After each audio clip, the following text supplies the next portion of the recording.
Hello, everyone, and welcome to another talk here. So we're gonna talk about my romance. So this is one of those,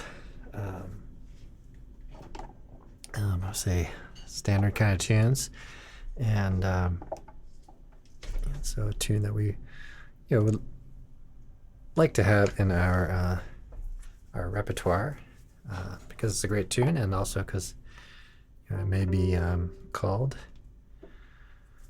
from time to time. But let's get tuned up, and talk a little bit about some of our goals here for this. So we want to understand the form, basic things, how many measures we have,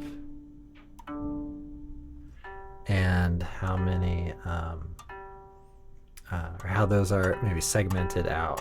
Okay, so is it A B, A B A, A B A C? Okay, and then we also want to think about the key center and what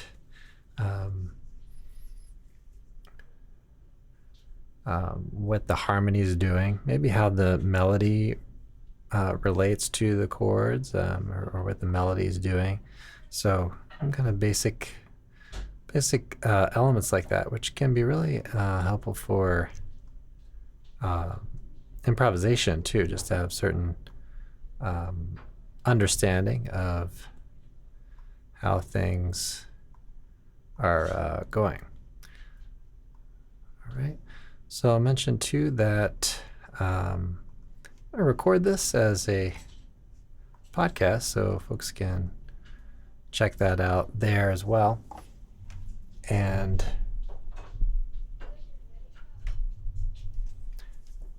so I may release it there too, but let's see what we can do with this tune here. All right, you can find this tune in the New Rail book.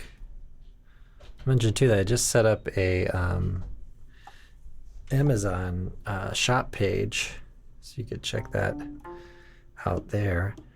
The New Rail book is kind of listed there on that under the fake books or something like that.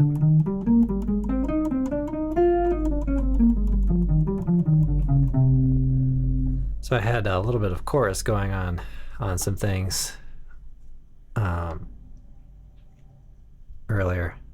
Kind of enjoyed it, left it on a little bit. So maybe I'll leave that. Maybe I'll turn it off a little bit.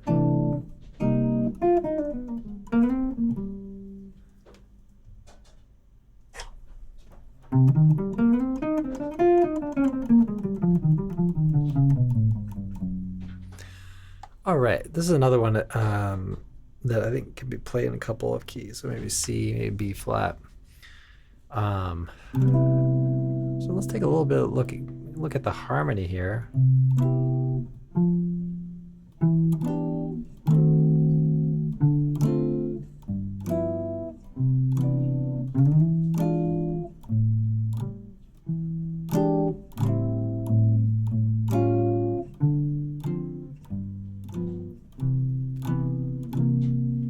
Okay, so a few bars there, about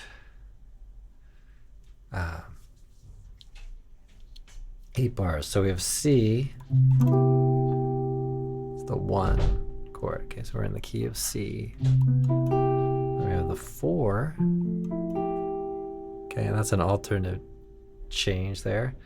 And then we have 3, flat 3, 2, 5, 1. Okay, so in this case it starts with C, starts with a 1, and just kind of meanders through and wanders back to to see. Then we have a pretty abrupt change with the E7. So that's going to be a 5 of 6. Okay, so we get to the 6th chord. So when we're in a key center, we have the relative major and relative minor. Those are two areas that will be frequented as far as the harmony goes, right? So kind of no surprise that we have the A minor going on there. Okay. I'm going to adjust some things a little bit here. There we go.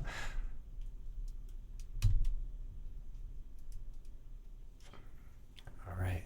So if you're checking this out on the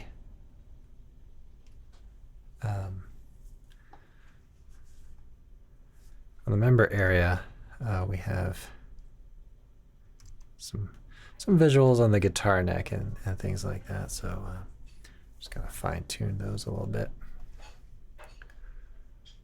Okay, so we get to the A minor. And I might hear a little background noise. This is not the regular time that I do the streaming and stuff. So A minor, so that's the relative minor. So 5 of 6, and then the 6 becomes a 5 of 2. Okay, so those are called secondary dominants. Okay, so our tune, if we kind of take a survey of everything, we can see that we end up on C, we start on C, and things generally tend to gravitate towards that. So that's our tonic. Okay, so we can call that the 1 chord. So pretty much anything else is going to be, if you have a 5 of it, it's going to be a secondary dominant. So we have the 5 of the 6. There's a little back and forth on that, and then we have a 5 of 2. Okay, and then a 5, 2, 5. That becomes 2, 5 to 1, and then C becomes a secondary dominant. Okay, so the chord qualities change. So we still have major triad here, but we have, instead of major 7, we have dominant 7. So that's function is going to be 5 of the 4. So scroll down 2 lines here. So again, we have the F.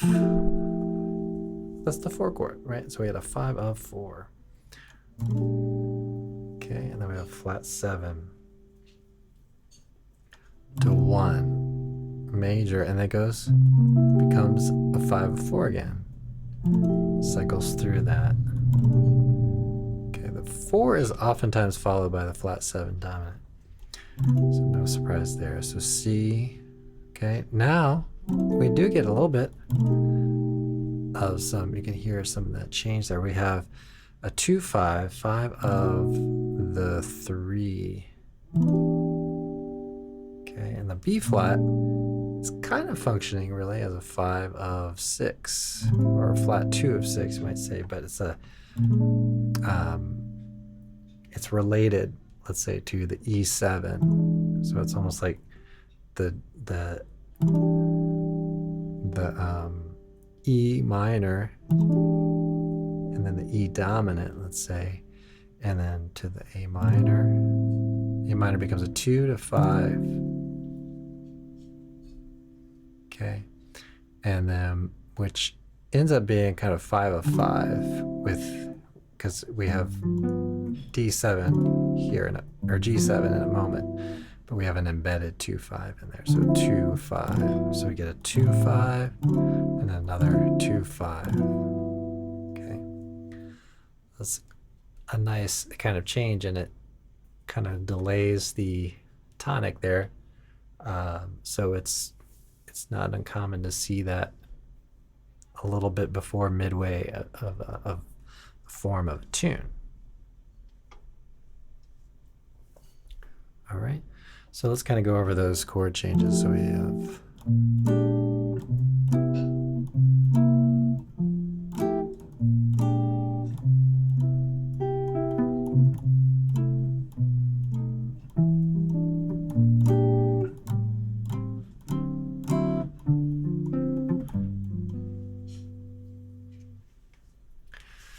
okay.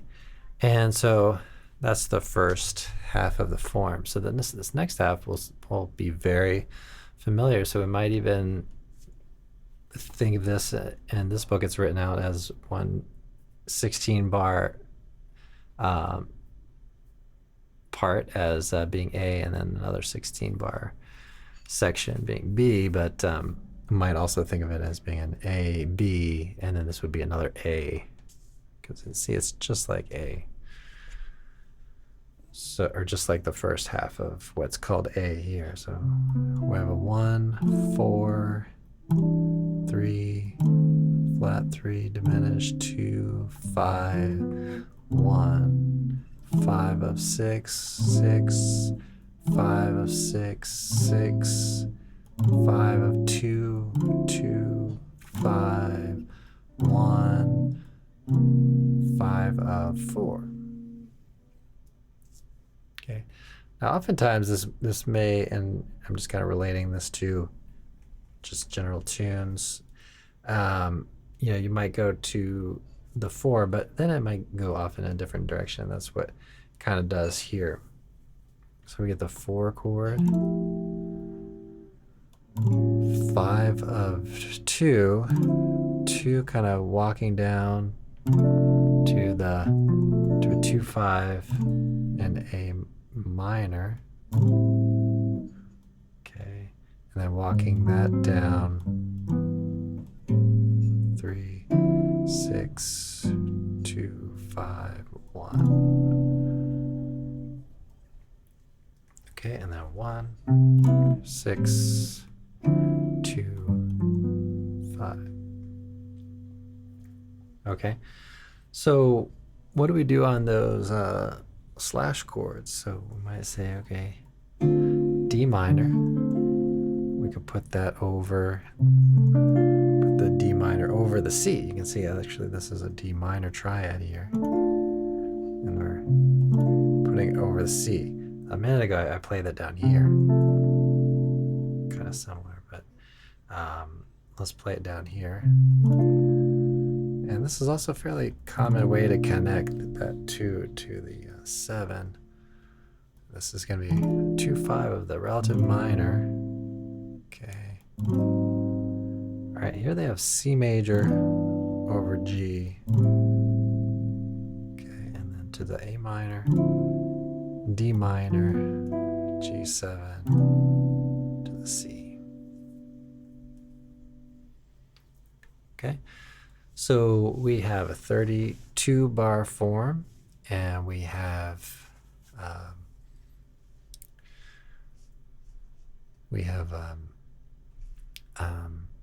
I would tend to think of this as A, B, A, C. But like I said, they have it written as larger chunks. So what I'm talking about would be 8 bars A, 8 bars B, 8 bars A, 8 bars C. They have 16 bars of A, 16 bars of B. Also works, also makes sense. It's all kind of how you want to conceive of it. All right, good.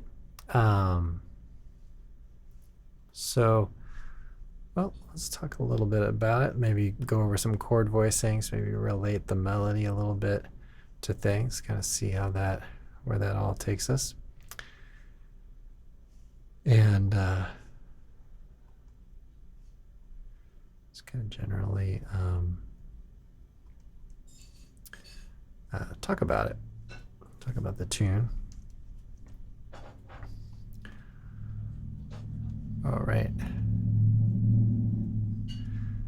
Okay, so let's see. I'll mention a couple things I do plan to. I'm not sure if I'll do it tonight, but I do plan to get a video out covering a little bit of some updates here. So I found a really great chair. So I might end up talking a little bit about that, and I might do that on the main channel too at some point. I have a lot of thoughts for some things. I've been trying to maybe change some things up. Some of the videos that I have been doing just really require a lot of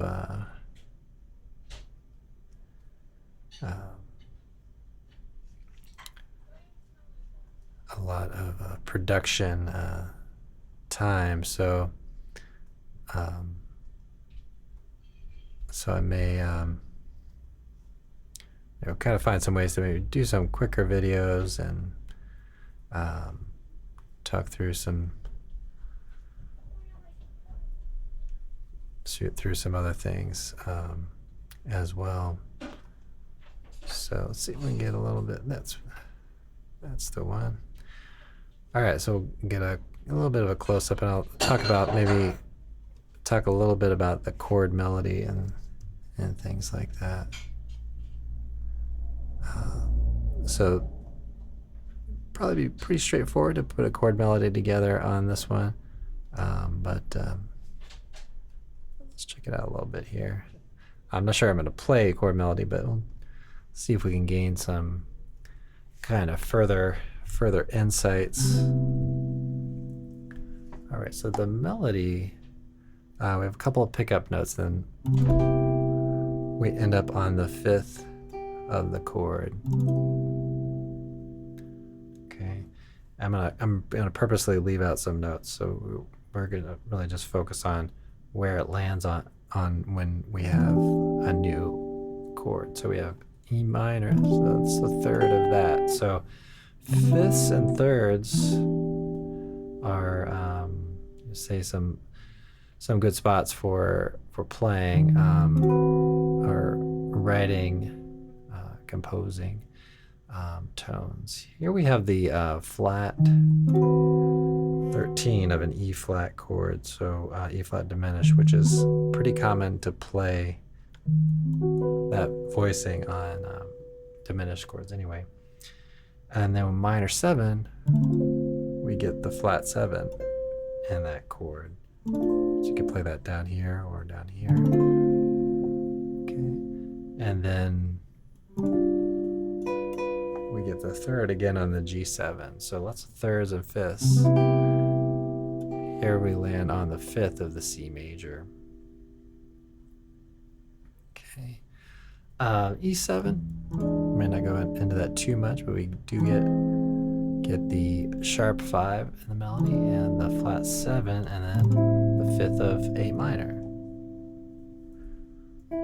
Okay, and then we get kind of the same thing. Okay, here we have the flat 7 on this chord. Let's try something out here. So we get let's play this chord. It's kind of cool.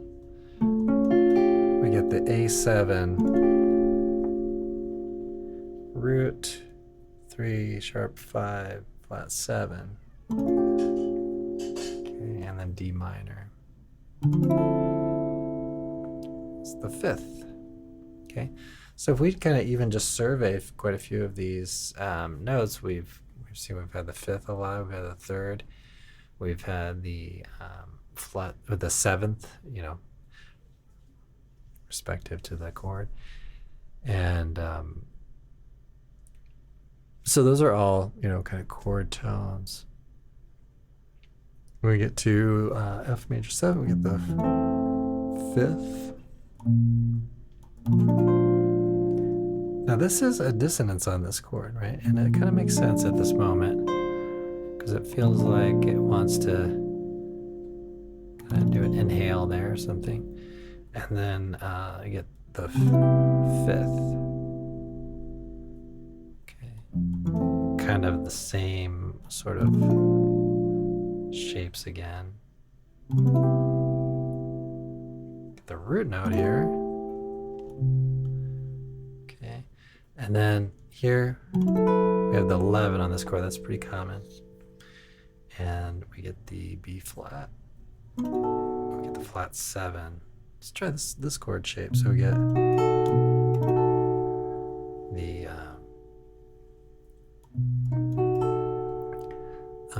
the bass really down low. So we could, you know, play this chord shape. It's kind of spreading across it, and everything's pretty kind of close together. So take this B on string 4 and lower it down. This kind of opens things up and get a nice low bass note. So that was the flat 7 of that. This is the 3rd of E minor. Okay, we get the 9. The 9 on this chord too. Okay. The 9 becomes the 13 on the D. Okay. It's nice that it mentions soft guitars. That's kind of cool. All right, and I get the 11. Go to the G7. Okay. So pretty similar to before. We have, or pretty much the same, right, as the very beginning. Okay, now if we do go to the F major 7, then this becomes the major 7. Okay, 3rd again, flat 13, and then the flat 7. Okay, and then the 3rd of this chord. So this one, it's kind of hard to put a nice low note between that one or under that one, isn't it? So let's see what we can do here. Get this. So we're kind of doubling up one of our voices, but it's got a big stretch, but that's got, I put a 13 in there. And then the 5th. Sharp 5. 5, sharp 5 in the melody. We got 5 again. So this is another one that, oops, move this note down. There we go, that's better. Where you might take that note, lower down. We have an open string available there. We have slow note here.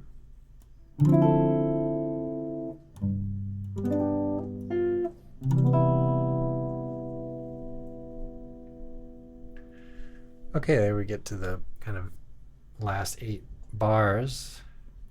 Get the 3rd, sharp 5, 5th of D minor. Okay, flat 7. Again, this is pretty common to have the 11 of a minor 7 flat 5. We get E7. Going to the 3rd. Okay, A flat. We get E. 3rd.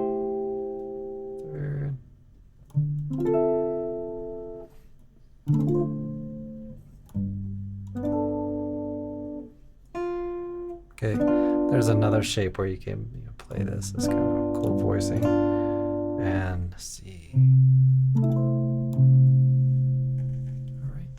So kind of the basic rundown of the tune, and a little bit. So there's a little bit of kind of thinking about the melody. So you want to maybe relate the melody back to the key that we're in. Also relate it to the individual chords at a given moment. Analyze the chords and the form like we've done. So those are the kind of some of the basic steps for understanding a tune, learning a tune. All right, everybody, so that's going to do it for today. Please remember to visit the YouTube channel if you haven't already, and like the video, leave a comment. All right, I'll see you all in the next one.